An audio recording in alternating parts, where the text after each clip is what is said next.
Эта методика впервые внедряется в Казахстане. Возможность состоялась только благодаря тому, что мы имеем такой парк ультразвуковых сканеров, который позволяет выполнить такую методику высокотехнологичную и высокоинформативную. Что же такое фьюжн-биопсия? Это совмещение изображения снимков МРТ и КТ с изображением ультразвукового сканера в реальном времени, что позволяет нам биопсийную иглу направить непосредственно в подозрительный очаг. Вот.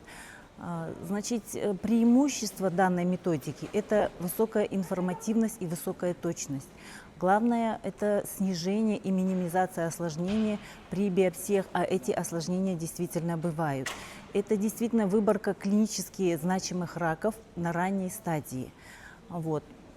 Значит, при каких ситуациях проводится фьюжн-биопсия печени? Это проводится при подозрении на опухоли печени, тогда, когда эти образования не визуализируются или трудно визуализируются при ультразвуковом исследовании, а биопсию печени необходимо сделать.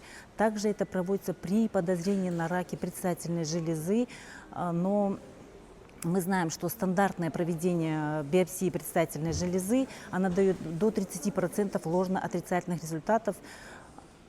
При этой методике идет четкая биопсия именно очага, который был найден при МРТ или КТ исследовании и совмещен с ультразвуковым исследованием в реальном времени. Вот. Наша цель – это, конечно, не только внедрение этой методики, наша цель – это ввести этот метод как рутинный метод для точной диагностики рака печени и предстательной железы.